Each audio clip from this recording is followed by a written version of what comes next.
우리가 일상에서 마주치는 대부분의 법칙과 법규와 규칙 등에는 일정한 예외가 있습니다. 교통법규의 경우 신호와 속도는 모든 사람이 준수해야 합니다. 하지만 예외도 있습니다. 앰뷸런스나 119, 경찰차 등에 대해서는 예외를 인정합니다. 만약 예외를 인정하지 않으면 더 큰 문제도 생길 수가 있겠죠. 그래서 예외를 인정합니다. 법칙이 있지만 예외가 있다는 것입니다. 여기서 예외를 인정하는 것은 원칙을 훼손하자는 것이 아니라 원칙만으로는 다 해결할 수 없는 여러 복잡한 일들을 수용하자는 것입니다. 보통 이 법칙을 규범적인 지혜라고 하고 예외를 반성적인 지혜라고 합니다. 법칙은 규범이잖아요. 거기에도 지혜가 있지만 그 예외, 거기에도 반성적인 지혜는 있다. 그런 이야기입니다. 이 규범적인 지혜는 뭘까요? 규범은 일정한 패턴입니다. 규칙입니다. 밤이 지나면 아침이 오죠. 낙엽이 떨어지면 날씨가 추워집니다. 일정한 규칙입니다. 그래서 이 규칙을 따라 사는 것이 지혜라는 겁니다. 낙엽이 떨어지니까 겨울을 준비해야지. 이게 지혜입니다. 낙엽이 떨어지는데 수영복을 준비하는 것은 지혜가 아닙니다. 규범을 따라 사는 것, 이것이 규범적 지혜입니다. 이에 반해서 반성적 지혜도 있습니다.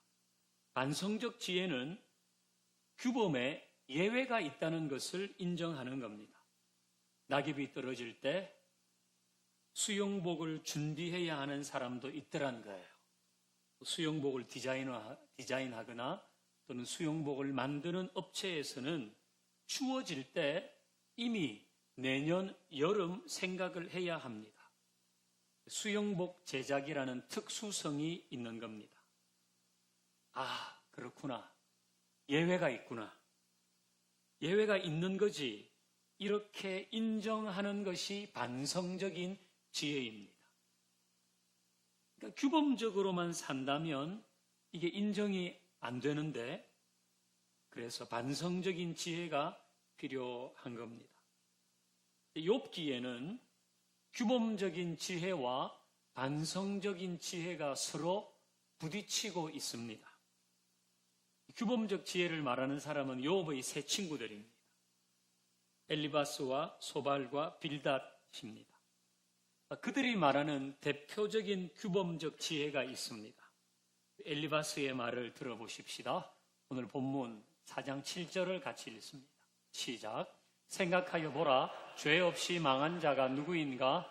정직한 자의 끊어짐이 어디 있는가? 아멘. 엘리바스의 생각은 이런 겁니다. 죄 없이 망하는 자는 없다. 다 죄 때문에 고난을 받고 죄 때문에 어려움을 겪는다. 욥에게 있는 고난도 죄 때문이라는 것입니다. 욥은 까닭없이 고난을 받는 것이 아니라 죄 때문에 고난을 받는다는 것이 엘리바스의 이야기입니다. 죄를 지으면 벌을 받는다. 규범에 근거한 것입니다. 하지만 우리가 지난주 설교에서 보았듯이 욥은 까닭 없이 고난을 받고 있습니다. 욥은 하나님이 인정하시는 의인이잖아요. 그런데 욥이 큰 고난 중에 있습니다. 이것은 모든 고난이 죄 때문이 아니란 걸 보여주잖아요. 모든 고난이 죄 때문이 아니라는 반성적인 지혜를 우리에게 줍니다. 욥처럼 아무 잘못이 없는 사람에게 불행을 닥치는 경우도 존재하기 때문에 하나님이 운행하시는 창조 세계에서 벌어지는 모든 일을 인과응보, 고난은 죄에 대한 벌이라는 하나의 논리로 설명할 수 없다는 거예요. 이것이 욥기의 반성적인 지혜입니다. 이제 우리가 욥기를 계속 묵상할 텐데요. 욥기 37장까지는 욥의 세 친구와 엘리후란 사람이 규범적인 지혜를 말합니다. 모든 고난은 죄 때문에 온 것이다. 그걸 주장합니다. 하지만 욥은 그렇지 않다. 예외도 있다. 모든 고난은 죄 때문에 오는 것이 아니다. 라는 반성적 지혜로 서로 논쟁을 벌입니다. 여러분은 어느 쪽이 더 타당하다고 생각합니까? 고난은 죄 때문이라는 쪽입니까? 아니면 반드시 그렇지 않다는 쪽입니까? 예수님의 시대에도 이것은 논쟁거리였습니다. 이제 우리 요한복음 9장 1절을 같이 읽어봅니다. 시작. 예수께서 길을 가실 때에 날 때부터 속 사람을 보신지라. 아멘. 어느 날 예수님이 제자들과 함께 길을 가고 있었습니다. 그런데 저기에서 맹인, 시각장애인 한 사람이 오는 것을 보게 됩니다. 근데 이 시각장애인은 후천적으로 사고를 통해서 장애를 입은 것이 아니라 날 때부터 그랬습니다. 태어날 때부터 맹인이었습니다. 근데 이 사람이 얼마나 답답한 일이 많았겠습니까? 태어나면서부터 사물을 한 번도 본 적이 없습니다. 들리기는 한데 볼 수도 없습니다. 그는 자기를 낳아준 어머니의 얼굴도 보지 못했습니다. 그 어떤 사물도 본 적이 없기 때문에 사람들과의 대화 자체가 어려웠을 겁니다. 얼마나 가련한 사람입니까? 근데 바로 이 사람이 예수님의 일행과 마주치게 됩니다. 이때 제자들이 묻죠. 9장 2절 같이 읽습니다. 시작. 제자들이 물어 이르되 라비요, 이 사람이 맹인으로 난 것이 누구의 죄로 인함이니이까? 자기이니까? 그의 부모니이까? 아멘. 제자들이 궁금증은 이 사람이 날 때부터 맹인이었는데 누구 죄 때문인가 하는 겁니다. 누구 죄 때문에 저 사람은 날 때부터 맹인으로 났습니까? 라고 물어요. 제자들은 단정을 하고 있습니다. 다른 이유는 없다. 저건 분명히 죄 때문인데 누구 죄냐? 그게 궁금한 거예요. 예외는 없다. 저렇게 날 때부터 맹인으로 태어나는 것은 분명히 죄 때문인데 그게 부모 죄인지 본인 죄인지 그게 궁금한 거예요. 이건 마치 엘리바스가 욥의 고난을 죄 때문이라고 단정하는 것과 같습니다. 다른 이유는 없다는 겁니다. 예수님의 대답은 뭡니까? 9장 3절 같이 읽습니다. 시작. 예수께서 대답하시되 이 사람이나 그에게서 하나님이 하시는 일을 나타내고자 하심이라. 아멘. 자, 예수님이 대답을 하십니다. 이 맹인이 이 예수님의 대답을 기다리면서 얼마나 가슴을 졸였을까요? 제자들이 물었잖아요. 누구 죄입니까? 본인 죄입니까? 부모 죄입니까? 예수님이 이제 대답을 하셔야 되는데 그 대답을 기다리는 이 맹인은 가슴을 졸였을 겁니다. 만약 예수님께서 본인의 죄 때문이라고 대답하시면 이 사람은 얼마나 괴롭겠습니까? 그렇지 않아도 보지 못해서 힘든데 그게 내 죄 때문이라고? 나는 그런 벌을 받고 있는 거네? 이 사람의 남은 생은 갑절로 고통스러웠을 겁니다. 부모의 죄 때문이라는 결론이 나와도 마찬가지입니다. 그 부모가 무슨 낯으로 이 맹인을 보겠습니까? 부모 죄 때문에 자식이 맹인으로 태어났다는데 이 부모가 자식 볼 낯이 있겠습니까? 또 그 자식은 부모를 얼마나 원망하겠습니까? 예수님께서 본인이나 부모 중 한쪽의 죄 때문이었다고 말씀하셨다면 오늘날 우리도 굉장히 고민스러울 겁니다. 가족 중에 누가 장애를 가졌거나 누가 아프거나 어려운 일이 생기면 이게 나의 죄 때문일까? 엄마의 죄 때문일까? 아버지의 죄 때문일까? 며느리 죄 때문인가? 온통 그런 생각을 하게 되지 않겠습니까? 그리고는 서로 상대의 죄라고 생각할 겁니다. 점점 미워하고 불신하게 되니까 병이나 어려움으로 인한 고통보다 더 큰 아픔을 겪게 될 겁니다. 그러나 우리 주님의 대답은 죄 때문이 아니라는 겁니다. 예수님의 대답은 명쾌합니다. 죄 때문이 아니라는 겁니다. 이 사람의 죄도 아니고 그 부모의 죄도 아니다. 이 선언 자체가 맹인과 그의 부모에게 큰 위로가 되지 않았겠습니까? 당시 사회에서는 장애와 질병의 원인이 죄라고 생각하는 것이 일반적인 정서였어요. 그러니까 제자들도 다짜고짜 말하잖아요. 누구 죄 때문입니까? 그래서 병이 난 사람은 그 병으로 고생하는 것은 물론이거니와 사회적으로 죄인 취급을 받는 이중의 고통을 겪었습니다.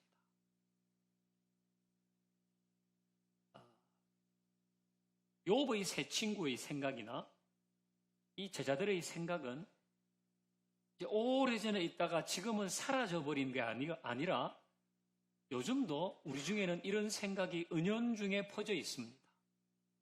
그래서 누가 사고를 당하거나 어떤 사람이 어려움이 생기면 야, 저 무슨 죄진 거 아니야? 특히 이 동양적인 사고에서는 더 그래요. 우리는 인과응보라고 하는 것을 그냥 문화적으로 배웠어요. 그래서 반드시 저기 무슨 이유가 있을 거야. 무슨 나쁜 짓을 했으니까 저런 일을 당해. 그런 생각이 은연중에 퍼져 있단 말이에요. 그런데 사랑하는 교우 여러분, 이제 우리 그런 생각을 멈추십시다. 질병이 있고 고통이 있을 때 죄 때문이라고 단정하지 않기를 바랍니다. 지금의 어려움은 내 남편의 죄 때문일 것이다. 아내의 죄 때문일 것이다. 자식 때문일 것이다. 부모 때문일 것이다. 내 죄 때문일 것이다. 이제 이런 생각은 멈추십시다. 근거 없는 추측은 하지 마십시다. 다른 이유가 있을 것입니다. 그러니 죄 때문이라고 단정하는 것은 옳지 않습니다. 특히 우리 집안에 어떤 저주가 흐르고 있다. 이런 생각은 하지 마십시오. 어떤 저주가 흐르고 있는데요? 어떤 저주가 흐르고 있는 것 같으세요? 내가 예수 믿고 구원받아서 하나님의 자녀가 되었어요. 내가 예수 믿고 구원받아서 하나님의 자녀가 됐다고요. 그래서 예수님은 우리에게 이전 것은 지나갔으니 보라 새 것이 되었도다. 이전 것은 다 지나갔으니 그게 무슨 조상이든지 3대 할아버지든지 5대 할아버지든지 그건 다 지나가고 새 것이 되었다. 예수님이 이렇게 말씀하시는데 내가 우리 할아버지 죄 때문에 우리 아버지 죄 때문에 어떤 영향을 받고 있을 거야. 그건 코미디 같은 이야기입니다. 주님은 우리를 자유케 하시려고 십자가를 지셨잖아요. 그리고 죽으시고 부활하셨어요. 근데 우리 집안에 어떤 저주가 흘러서 내가 영향을 받고 있다고 생각하는 것은 굉장히 비기독교적입니다. 그런데 어떤 사람은 이걸 신앙의 이름으로 말하거든요. 신앙의 이름으로 당신 집에 흐르는 저주가 있으니까 끊으라고 말합니다. 이거는 그야말로 얼토당토 안 한 이야기입니다. 그런 말에 속으면 안 돼요. 특히 힘들 때, 일이 잘 안 풀릴 때 그런 말에 귀가 얇아지거든요. 더 조심해야 돼요. 자, 예수님은 죄 때문이 아니라고 하신 후에 이 사람이 진짜 맹인된 이유를 말씀하십니다. 우리 3절을 다시 읽습니다. 다시요. 시작.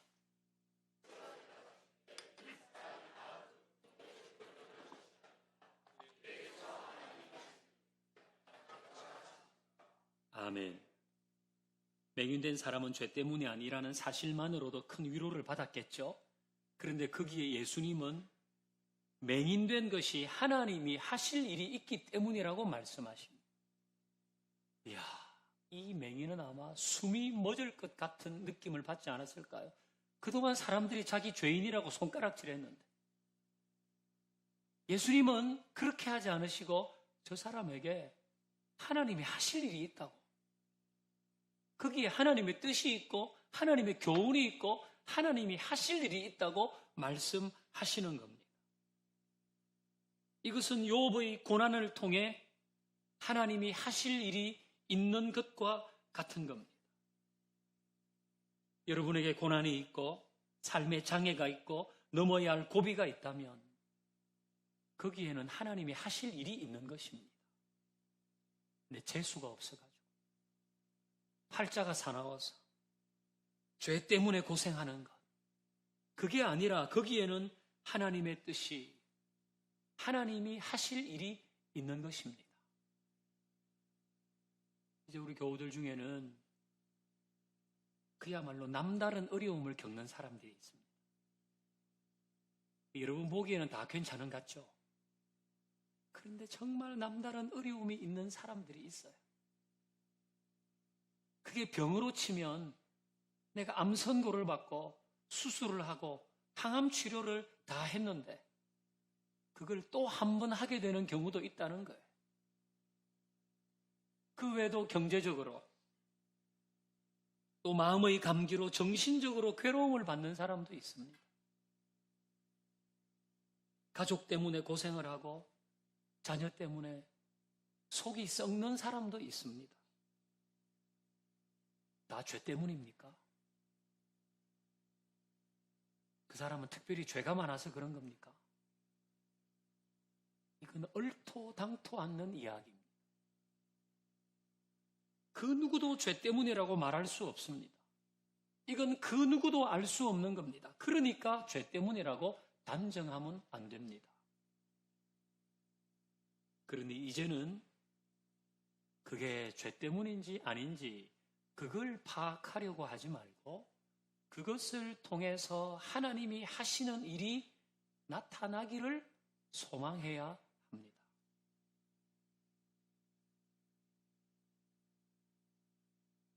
그 원인이 무엇인지를 자꾸 파악하려고 하지 말고 그걸 통해 하나님이 하시는 일이 나타나기를 소망해야 한다는 겁니다. 우리 주변에는 경중의 차이는 있으나 날 때부터 소경된 자 또는 지금 고난받고 있는 욥과 같은 사람이 늘 있습니다. 우리는 그들을 만나고 대화합니다. 그때에 엘리바스나 예수님의 제자들처럼 말하지 않도록 주의해야 됩니다. 이건 죄 때문이니까 회개해야 된다고. 누구도 그렇게 말할 수 없습니다.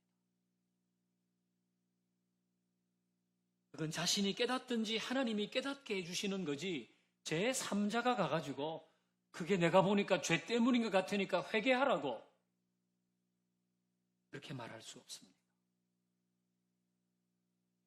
여러분 욥이 욥 친구들을 방문한 이유가 있습니다. 우리 욥기 2장 22절을 한번 읽어보십시오. 2장 11절 같이요. 시작. 그때의 욥의 친구 세 사람이 이 모든 재앙이 그에게 내렸다 함을 듣고 각각 자기 지역에서부터 이르렀으니 곧 대만 사람 엘리바스와 수아 사람 빌닷과 나아마 사람 소발이라. 그들이 욥을 위문하고 위로하려 서로 약속하고 오더니 아멘. 욥의 친구들이 욥이 큰 어려움을 당했다는 얘기를 듣고 약속을 하고 욥에게 왔어요. 온 이유는 욥을 위문하고 위로하기 위해서 왔어요. 근데 이 세 친구가 욥을 만나서 해줄 말이 없었어요. 왜 그렇게 먼 길을 와서 위로하러 왔는데 해줄 말이 없었을까? 2장 13절도 같이 읽어봅니다. 시작.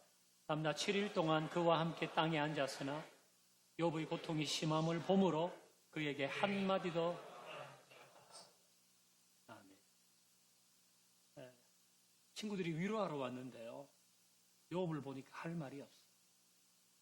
무슨 말을 해야 될지를 모르겠어요. 너무 기가 막히니까. 그래서 7일 동안 그 누구도 한마디도 못했다 그랬어요. 욥의 고통이 그만큼 컸기 때문이죠. 그런데 이제 7일이 지나고 욥의 친구 중에 한 명인 엘리바스가 첫 마디를 합니다. 엘리바스가 제일 처음 말을 하는데 엘리바스가 무슨 얘기를 하는가?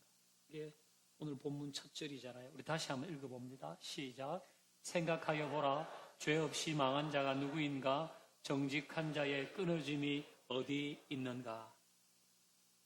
이게 엘리바스의 얘기입니다.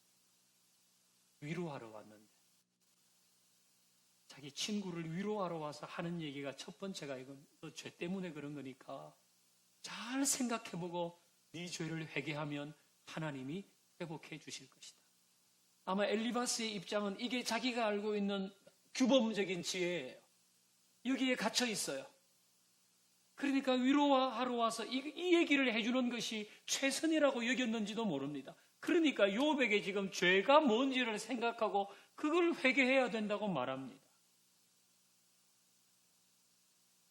여러분, 어떤 목사님들은 이런 성경 구절을 인용해서 죄를 회개하라고 합니다. 그 문맥에 대한 이해가 없습니다. 문맥에 대한 이해가 없고 그냥 이것 떼내가지고 네 지금 욥처럼 고생하고 있으니까 회개해야 된다고 말합니다.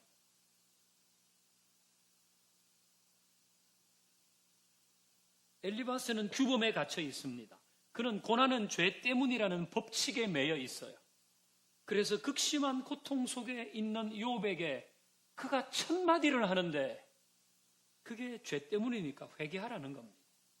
그러면 그렇게 말하는 엘리바스는 죄가 없어서 자식도 안 죽고 재산도 안 잃어버리고 건강도 잃지 않은 겁니까? 그렇게 말하는 엘리바스는 죄가 없기 때문에 아무 문제가 없는 겁니까? 그렇지 않잖아요.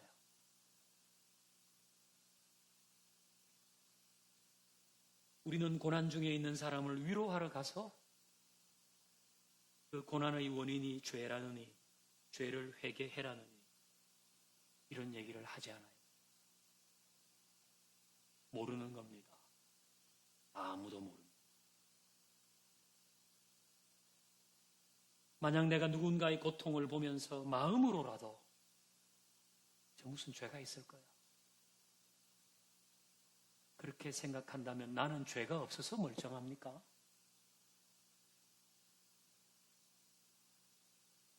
이제 이런 근본 없는 말과 행동은 삼가해야 됩니다. 여러분, 이런 생각이 일반화되면 나타나는 게 있는데요. 그건 자신의 고통을 감추는 겁니다. 나는 아무 문제 없이 잘 살고 있는 척 하는 겁니다. 왜? 고난을 받거나 어려움이 있으면 그 죄 때문이라는 뉘앙스가 있기 때문에. 그건 교회 공동체의 근간과 맞지 않습니다.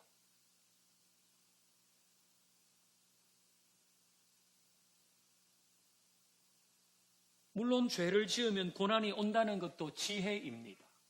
규범적 지혜입니다. 그것이 우리에게 경종을 주기 때문입니다. 하지만 반드시 그렇지 않다는 반성적인 지혜도 우리에게 필요합니다. 욥의 경우가 그렇고 예수님이 그렇게 말씀하시잖아요.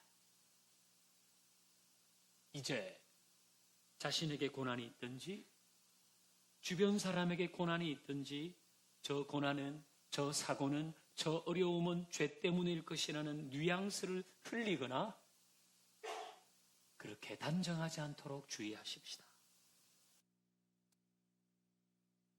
그것이 고난 중에 있는 사람에게 더 무거운 짐을 지우지 않는 것입니다. 누구의 죄 때문일 거라고 추정하지도 마십시다. 우리가 해야 할 일은 그 고난과 약함과 병듦을 통해서 하나님이 하실 일이 있을 것이라는 생각과 그런 것을 소망하는 것입니다. 오늘 우리 삶에 여러 질고가 있습니다. 지나가기도 했습니다. 현재 진행형이기도 합니다. 우리는 이제 그 모든 곳에서 그것을 통해서 하나님이 하실 일이 있는 줄 알고 소망하면서 우리에게 있는 섣부른 지혜로 또 다른 사람에게 아픔을 주지 않는 그런 성숙한 모습 가질 수 있기를 주의 이름으로 축원합니다. 이제 우리 함께 찬양하십시다.